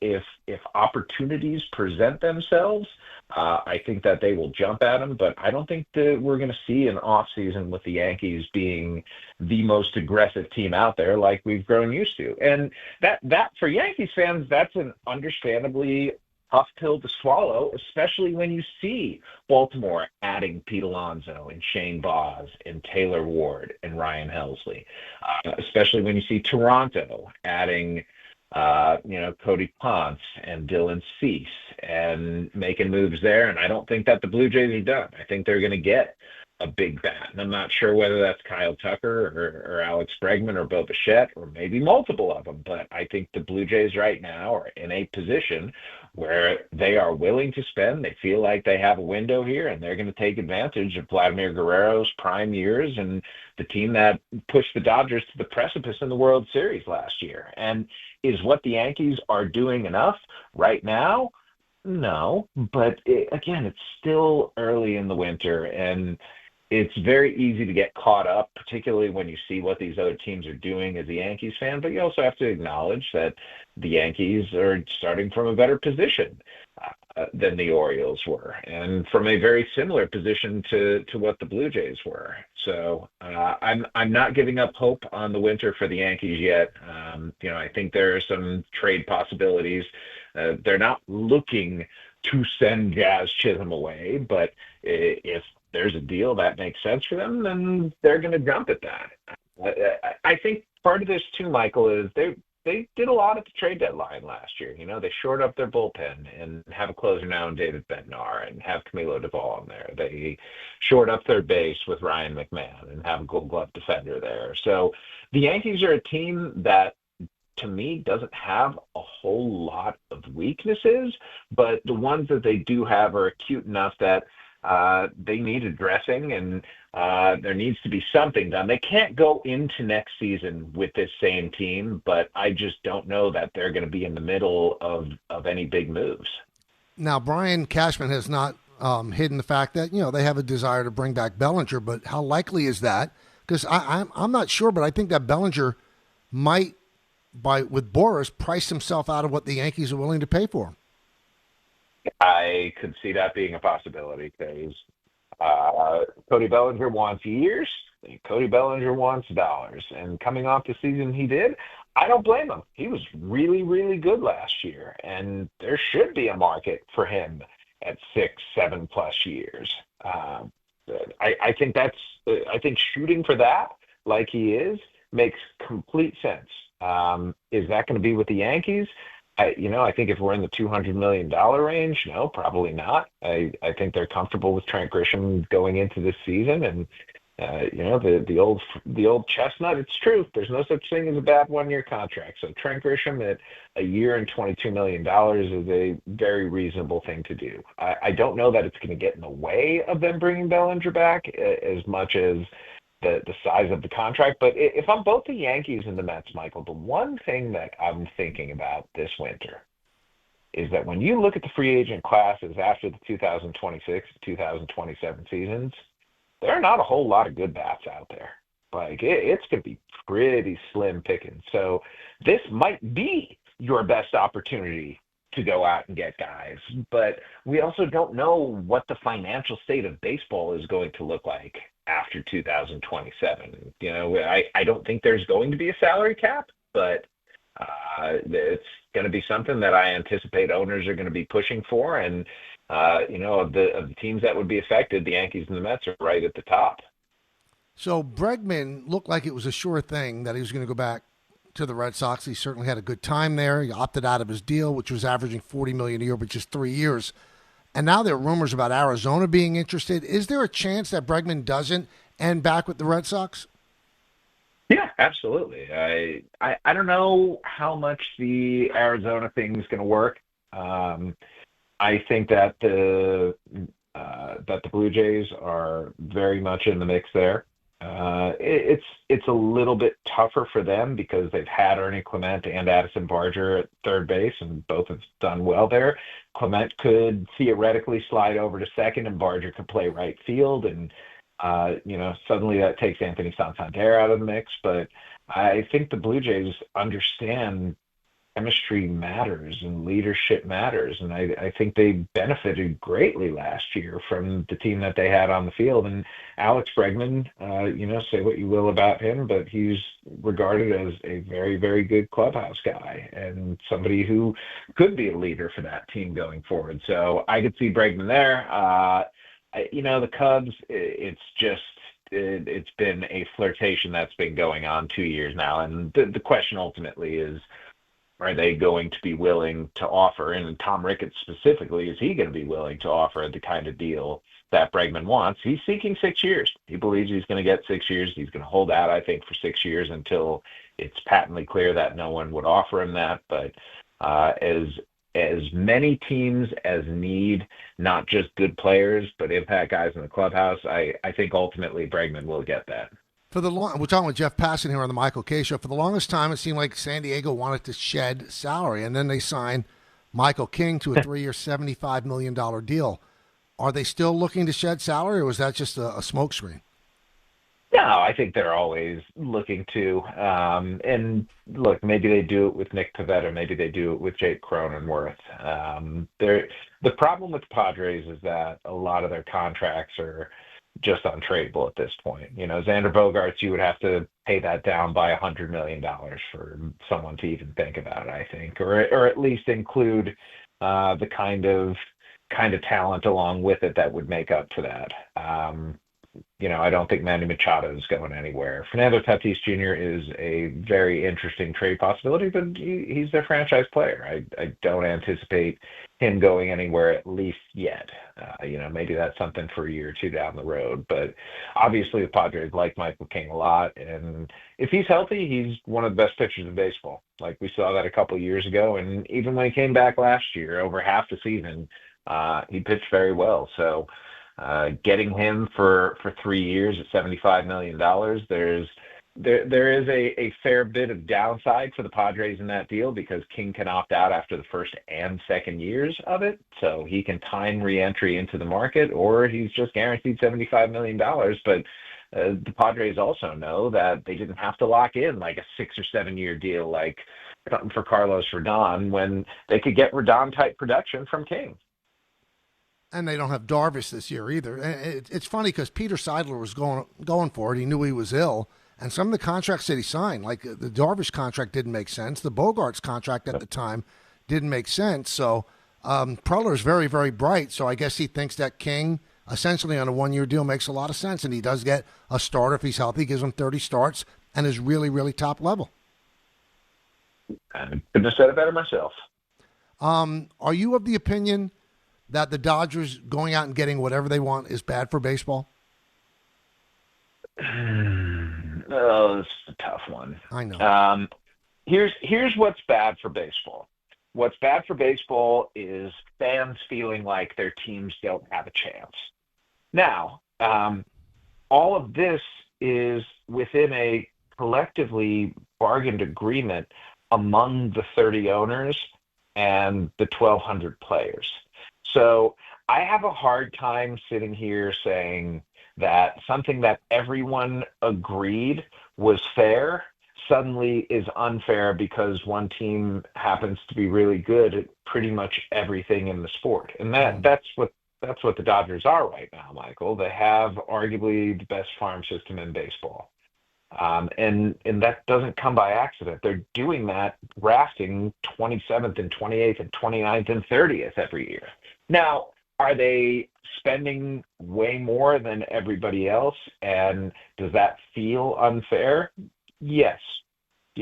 I understand that. But again, it's within the constraints of the rules that everybody agreed upon. So I can't sit here post facto and say that, the Dodgers are doing anything that any other team wouldn't do. Now, the advantages that the Dodgers have, their television deal is monumentally good, but a lot of the monetary advantages beyond that come from Shohei Ohtani. And Shohei Ohtani was out there for all 30 teams to sign, Michael. Everyone could have had him. The Angels had him for 6 years and didn't do any of the stuff that the Dodgers are doing with him right now. So, part of me loves the idea that there's someone that everyone is chasing, in the same way that in the 2000s, after the Yankees won 4 championships in 5 years, everyone was chasing the Yankees. And it turns out it was not a guarantee of future success. They won 1 World Series since then, and that's it. And I don't think, similarly, that money guarantees you success. We've seen it with the Mets 2 of the last 3 years. We've seen it from the Yankees for the last 15 plus years. It's not a guarantee. You have to be good at other parts of this sport in order for it to translate into something. But money buys you the ability to make mistakes. The Dodgers made a mistake with Tanner Scott, and they papered it over with cash given to Edwin Diaz. And that's where the advantage, I think, fans have a really tough time coming to grips with it. Now, you mentioned you don't think there's going to be a cap, and this is the final question. And we're talking with Jeff Passan on the show. I'm against anybody who has his ability to get whatever he wants curtailed, because if the owners had to deal with that, they wouldn't be billionaires. But here's the but: every other sport has it. So how will the Players Association fight it and go, it's not right, it's socialism? And Manfred could point at the NBA, the NHL, and the NBA and go, they're all doing well with a cap. Yeah, but they are all doing well with the cap, but that doesn't mean they're doing well because of the cap. And it's a matter of causation or correlation. Is the salary cap what is causing successes or parity in other leagues? Or is a salary cap just part of a system that all in all causes that? Because the Players Association, the MLB Players Association, can point to any number of metrics that show that competitive balance in baseball is similar to, if not better, than those in the capped sports. And it's very simple, Michael. And I think this is what the PA is trying to get across. Your job, not just yours, but anyone who's listening right now, if your job had a ceiling on how much money you could make, regardless of how good you are at it, regardless of how much better you are than everyone else is at it, would that feel fair to the worker? Would that feel fair to the person who's doing the job? No. So why would players ever accept this if there weren't a system that they could put in place that would guarantee that they're not being limited or hindered? I get it. Major League Baseball is going to say players would be better off in a cap system, and perhaps there are ways that you could make a cap system such that right now it's better for players. But at the end of the day, if you are a player right now, and this is the perspective that the vast majority of them I've spoken with about this subject have, if you're a player right now, maybe it would be more beneficial, but 2 or 3 or 4 basic agreements down the road, when that percentage of revenue keeps pushed down and down and down, when you start the cap system, you are never going to get a better deal than you have that first time around. And is that something that's going to be beneficial to players? From what they think right now? No, absolutely not. Interesting. We could talk about this for hours, but that's not fair to you. I thank you. You're the best. I hope you and your family have a wonderful, wonderful Christmas. Michael, same to you, and to everybody listening, a fantastic holiday season for all of you. And Michael, it's been great being back with you. Thanks for having me on. Talk to you soon, my friend. Thank you. See you, pal.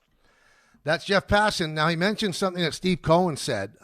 When we come back, I'll tell you exactly what he said. It was in a tweet, and I guess he's also a little annoyed by the wording. You'll see he's a little bit annoyed with the cesspool that is social media. We'll talk about that in just a moment when we get back right here on the K Show, rolling till 3. At that time, Don Hahn and Rosenberg on ESPN New York. New York Presbyterian treats more heart patients than any other hospital in New York. From common to complex conditions, our cardiologists and heart surgeons are pioneers in advanced heart care, leading the way in minimally invasive treatments for faster recovery times. Find a doctor at nyp.org/heart. Stay amazing. New York Presbyterian. New York Presbyterian Hospital based on U.S. News and World Report 2025 to 2026 cardiology, heart, and vascular surgery rankings. The Winter Savings Event is right now at Bay Ridge Mazda. Lease the 2025 Mazda CX-30S for as low as $169 per month, or the 2025 Mazda CX-5. Select for as low as $229 per month and get as low as 0.9% APR financing rates on select models. Plus, enjoy 1 year complimentary of Bay Ridge Plus benefits like ding and dent coverage, key replacement, windshield protection, and roadside assistance. Visit them in Brooklyn or online at BayRidgeMazda.com. Bay Ridge Mazda, where confidence comes standard. See dealer for details. Murray to the net. Score! The New York Islanders are back in action with a brand new theme night schedule you won't want to miss. Bring your friends out for the holidays and take home a custom holiday replica jersey, or arrive early for special bobblehead giveaway nights for Matt Barzal and Bo Horvat. Barzal for Horvat. Score! Explore the full theme night schedule at NewYorkIslanders.com. I know that hiring can be challenging. You sort through tons of resumes and you get too many so-so applicants. You're just waiting for someone to match your role perfectly. Well, now, there's a place where you can meet them fast. ZipRecruiter. Need to hire right away. Start your search for strong candidates. The right fit awaits. Build your team. Build it sooner. Meet your match on ZipRecruiter. Just head to ZipRecruiter.com/ESPN right now to try it for free, and you're on your way to meeting your match. 4 out of 5 employers who post on ZipRecruiter get a quality candidate within the first day. So try it now. Go to ZipRecruiter.com/ESPN. Once again, that's ZipRecruiter.com/ESPN. Meet your match on ZipRecruiter. Try it free.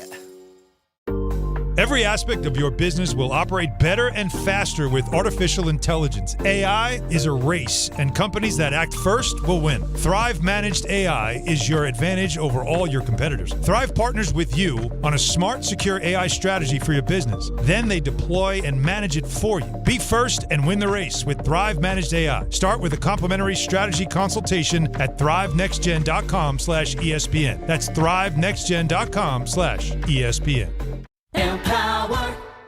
Tim collects bobbleheads. A lot of bobbleheads. Baseball bobbleheads. Race car bobbleheads. Little chihuahua bobbleheads. He's got an entire room strictly for bobbleheads. Does he need them? No. Is his wife mad about it? A little. But Tim works with Empower, and he got good at money, so he can be a little bad. Ooh, horse bobblehead. Classy, Tim. Empower. Invest well, live a little. Start today at empower.com. At AT&T, we guarantee our network so you can talk college football with your BFF while taking Buster to the vet. Hey, yeah, I can't believe he ate the whole thing of chicken wings. And I can't believe we're staging a comeback. Touchdown! Yes! Staying connected matters. That's why in the rare event of a network outage, you'll automatically get a bill credit for a full day's service. For wireless downtime lasting 60 minutes or more caused by a single incident impacting 10 or more towers, must be connected to impacted tower at onset of outage. Restrictions and exclusions apply. See att.com/guarantee for full details.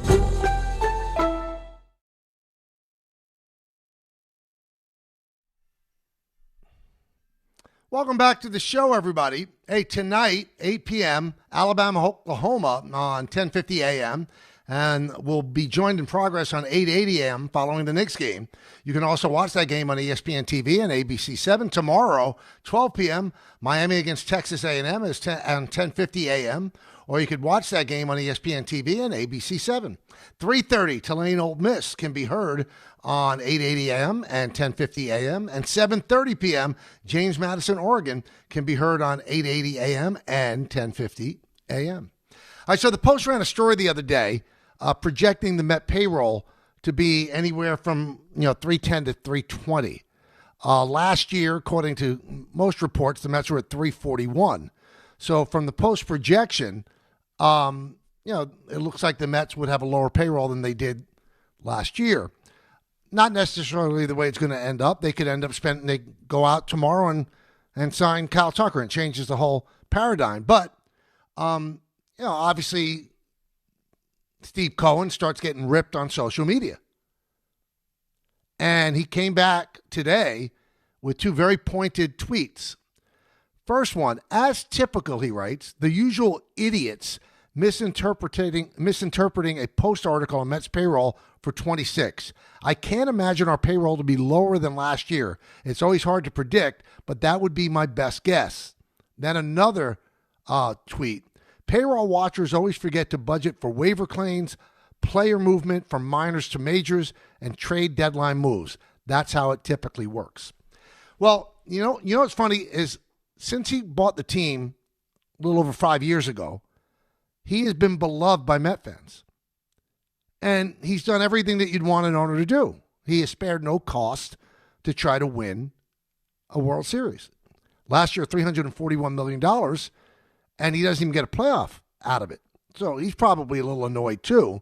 But so the guy that Met fans, so romantically, donned with the title of Uncle Steve. Well, Uncle Steve, the fun uncle, just said, shut up to the kids that are jumping around him at Thanksgiving. It wasn't so fun, the uncle, this time. Just shut up. I think he's starting to run out of patience because I've told you before, just on my own personal level, boy, Met fans, a lot of them, not all of them, can be really nasty and really pointed. And if things don't go their way, they strike out. So imagine if they're starting to shoot like these arrows at Steve Cohen. You're not going to put up with it. Because you've seen Steve Cohen kind of disappear off social media, right? He didn't really make an explanation for Pete Alonso being let go, or Nimmo getting traded, or Edwin Diaz signing with the Dodgers. You haven't heard an explanation. He was always out there interacting. Now it's gone away. But when you question whether or not he's spending enough money, well, you saw what happened. He kind of snapped back today, didn't he? So Met fans, I think, my advice to you, and you're not asking for it, nor will you heed it, I'd step lightly around this guy. He's a tough dude, and I think he's done everything that you could have wanted, especially following the Wilpons and their tight wallet. He has spent. It just hasn't resulted in wins, but not because he's not spending. And I think he's starting to get a little annoyed.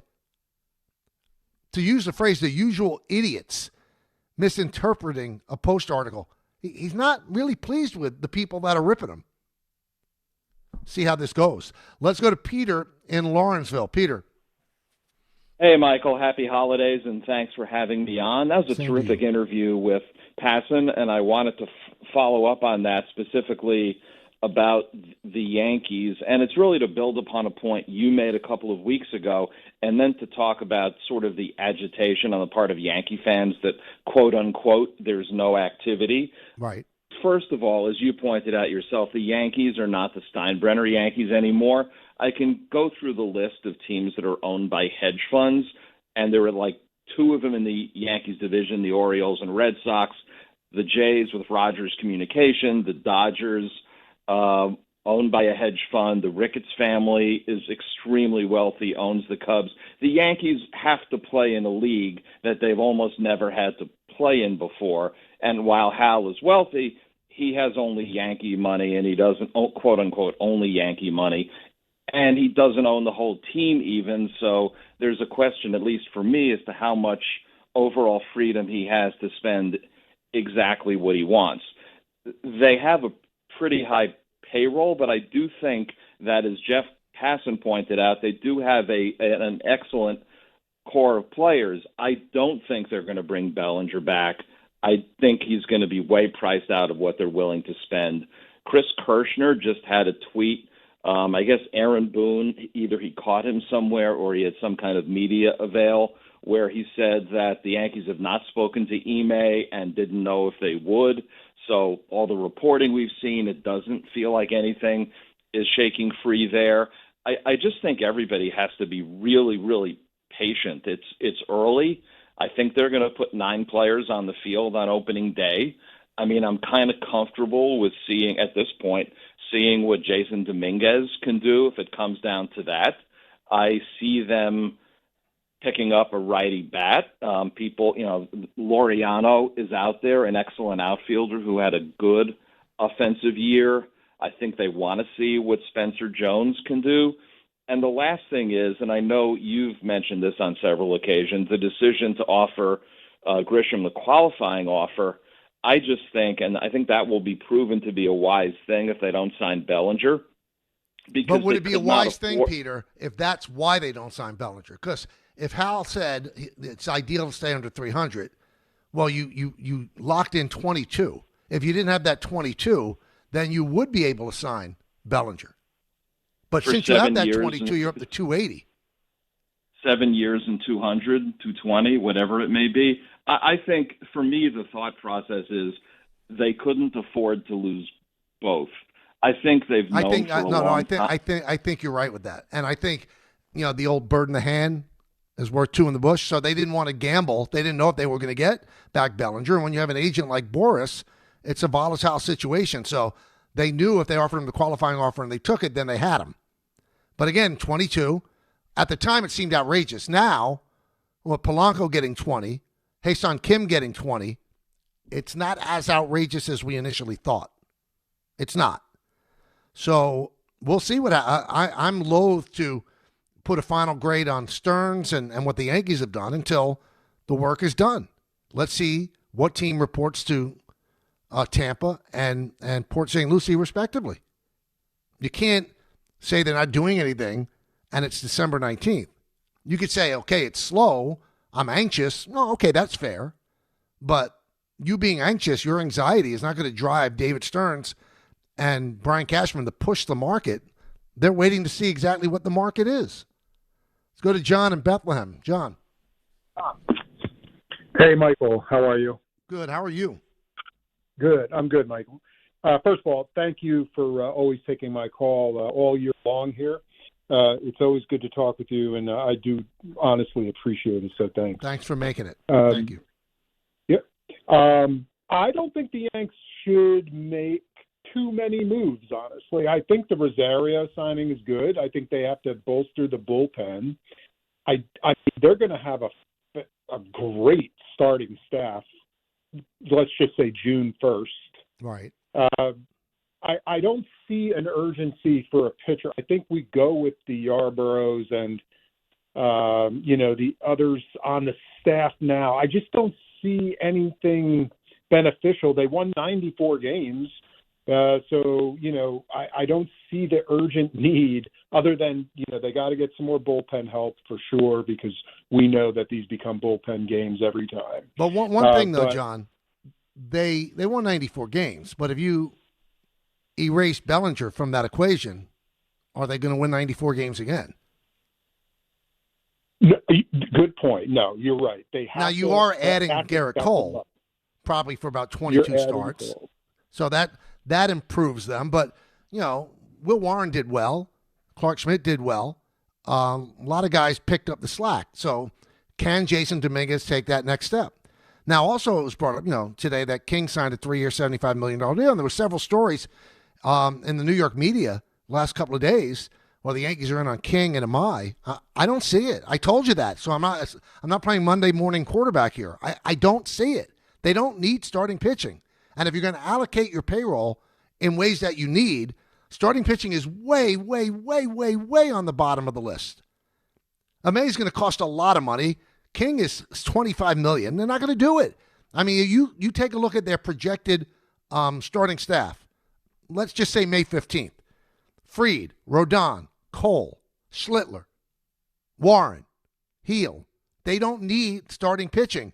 Certainly don't need it at the top of the market. So those stories never made sense to me. Sometimes you have to read the tea leaves.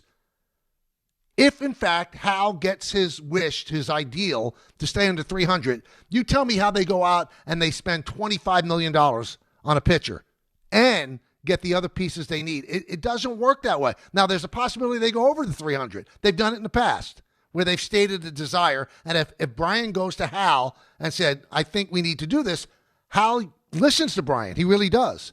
But at this point, there's a wish list. And way on the bottom of the wish list is a starting pitcher. So I don't think they were ever involved at King. And I'm somewhat sketchy that they're involved with Amai. It serves the agent's purpose to say that the Yankees are involved because it drives up the price, but I don't really think they were. All right, we'll come back, 2-pack for sure, as we finish up the week and lead you into Don, Hahn, and Rosenberg. That's right here on ESPN New York. It's time to gift, and PC Richard & Son experts will help you find the right gift for everyone on your list. Laptops from HP and Apple, countertop appliances from Cuisinart, GE, Breville, and more. Party speakers from JBL, headphones from Bose, video games like Xbox, PS5, and Arcade One. And we have all the best TVs from Samsung, LG, TCL, and Sony, and the best soundbars to go with them. So get gifting at PC Richard & Son. Some stages celebrate. This one tests everything. Every drive, every approach, every putt. Pressure builds. Resilience matters. And history waits for the bold.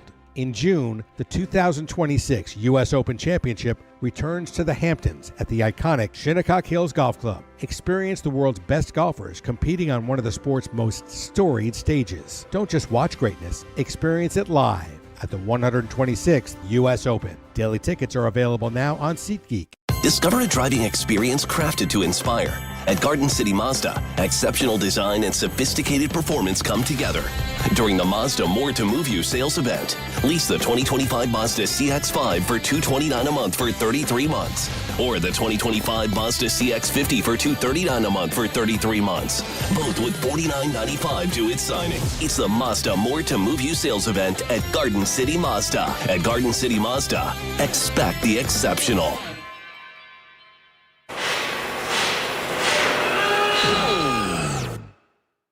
When equipment breaks down and operations come to a halt, every single second counts. So why is your maintenance team spending 60% of their time doing anything but turning wrenches?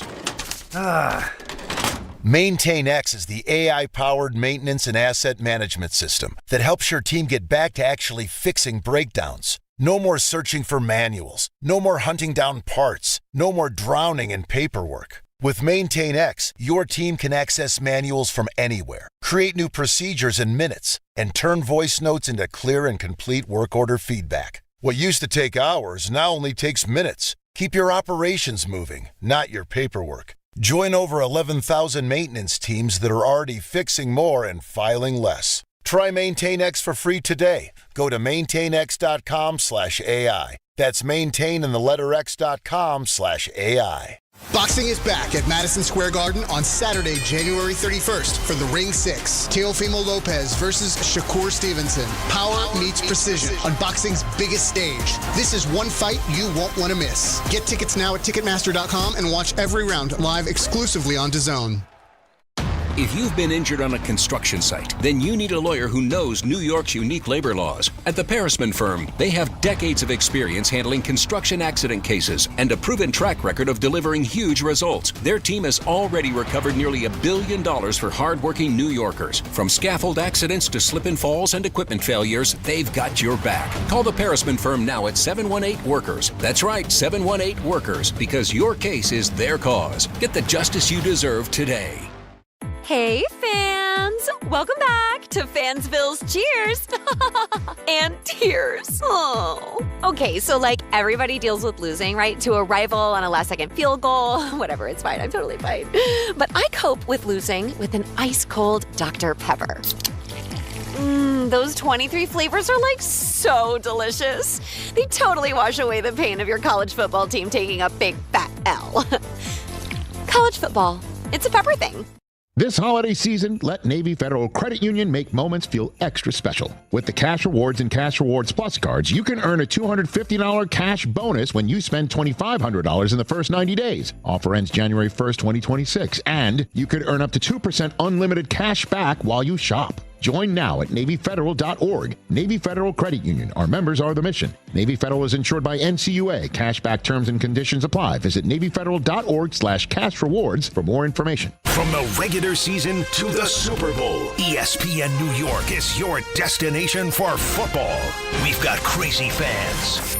If the Giants somehow beat the Cowboys, I'm going to take a dump on your head. You can feel good because you're a damn football team. Expert analysis. Marcus Spears joins us now. ESPN NFL analyst Damian Woody. Mel Kiper Jr. The Hall of Famer Steve Young. He's kind of our resident general manager, Louis Riddick. We got Mike Tannenbaum right now. And all your fantasy and wagering needs. This is ESPN New York. We are football. you know what the music means. It's time for two-pack. For sure, I made 2 NFL picks. I am over 500 after going 2-0 last week. So I'm 15-14 on the season. I'm going to go local for one of the picks.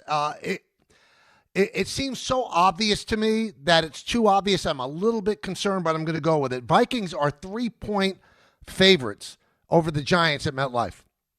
Now, I know that the Vikings offensive line is banged up, and the Giants can rush the passer, and if Abdul Carter showed up on time for all of his meetings, he could be a force again like he was last week. But how are the Giants and their bad secondary going to stop Aaron Jones, Justin Jefferson, Jordan Addison? How are they going to do that? So I think that if the Giants are going to win a game the rest of the year, I think it's going to be against the Raiders, which would be unfortunate because then the Raiders would get the number 1 pick.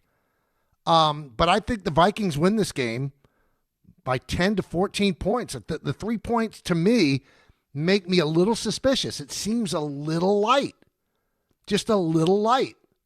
So give me the Vikes, and I'll give the 3 points. The second game, interesting game, Broncos against the Jags. It's in Denver. Broncos are 3-point favorites. The Broncos have won 11 straight. The Jaguars have won 5 straight. The Broncos essentially are injury-free. But these games are mega important for the Broncos. They've got a young quarterback who's impressed me much more than I ever thought he would. Bo Nix is pretty good. I watched their last game, and he's on point, man. He could play. But they need to win their games. They need to have home field in the AFC. They get a bye, right? And the next 2 games to go to the Super Bowl would be in Denver. So Jags have played well, but let's see what they do against the Bronco defense. Let's see what they can concoct against the Bronco defense that's stout. So 3 points again. It's light. So I think the Broncos win this maybe by a touchdown, maybe 10 points. So give me the Broncos. I'll give the 3. Those are my 2 picks. We've got the Vikings over the Giants giving 3 at MetLife, and the Broncos over the Jags in Denver giving 3. Now, the Jets are 5.5-point underdogs to the Saints. Saints have played very well. I mean, a lot of people thought they'd have 1 or 2 wins for the whole year. Tyler Shuck has actually done quite well. So we'll see what the Jets can do in New Orleans. I mean, if you say, Michael, you have to make a pick, this is not one of my 2-pack. If you say, Michael, you have to make a pick, I'd give the 5.5. I don't know if Brady Cook's going to be able to put enough points on the board to keep it close, so I would give the 5.5. But that's not my pick. My pick, Vikings and the Broncos. Now, I don't know if you saw this. I'm going to give a little testimonial, a little class to all of our aspiring broadcasters that are out there, whether it's podcast or whatever the case may be. Anytime you're within a mic, and if you're watching me on ESPN's YouTube channel, I'm pointing to Mike. Never think you're off the air, ever. Because you'll say something, joking with the engineer, joking back at the studio, whatever the case may be, and somebody might hit the wrong button and you're on the air. And what you say goes out there and you own it. You can't say, well, I didn't say it on the air, but you said it. So this happened to the Flyers radio broadcaster, Tim Saunders. It's the 3rd period against the Sabres, and it's a television timeout. So they go to break, and Tim thinks that they went to break. And I guess somebody was doing something below where the announcers were sitting. And Tim just jokingly said, hey, while you're down there, would you mind? And he, made an oral sex joke. Went over the air. So somebody actually said, Tim, we're on the air. I think his analyst said, Tim, we're on the air. And you could hear the fright in his voice. No, really? It happens too often. Tom Brenneman's career was essentially ended by this. Open mic, close your mouth. When you're on the air, say what you're supposed to say on the air. And otherwise, don't. And if you want to joke around, you got to keep it clean. Everybody wants to make the truck laugh. Everybody wants to make the engineers laugh. Everybody wants to make the producers laugh. You got to do it, but you can't work blue. So Saunders, he's lucky, didn't get fired.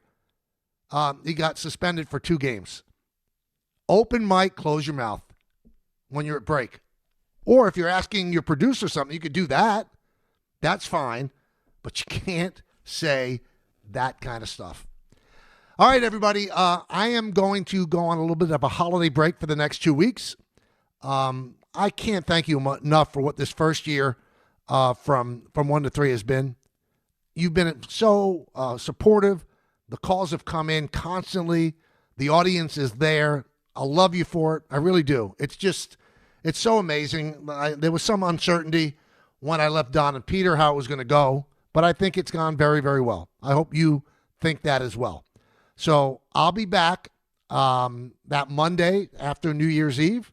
So 2 weeks off, and we'll have great shows. Just won't be hosted by me, but I want you to continue to tune in. Coming up, you know the deal. It's Don, Hahn, and Rosenberg. Really, whatever you celebrate, whether it be Hanukkah, Christmas, or Kwanzaa, please have the happiest holiday and the safest and healthiest New Year. I love you all. Thank you so much. And in the words of Billy Joel, life is a series of hellos and goodbyes. I'm afraid it's time for goodbye again. See everybody. Enjoy the weekend. Hey, the Winter Savings event is right now at Bay Ridge Mazda. Lease a 2025 Mazda CX-30S for as low as $169 per month, or the 2025 Mazda CX-5 Select for as low as $229 per month, and get as low as 0.9% APR financing rates on select models. Plus, enjoy 1 year complimentary of Bay Ridge Plus benefits like ding and dent coverage, key replacement, windshield protection, and roadside assistance. Visit them in Brooklyn or online at BayRidgeMazda.com. Bay Ridge Mazda, where confidence comes standard. See dealer for details. When you're streaming Stranger Things on Netflix, hurry! Okay, wait! Don't take slow for an answer. Switch to Optimum Fiber for the fastest, most reliable, and most consistent internet speeds, starting at $25 a month. And this holiday season, get Netflix and so much more on us. Call 888-4OPTIMUM or visit Optimum.com today. Whoa.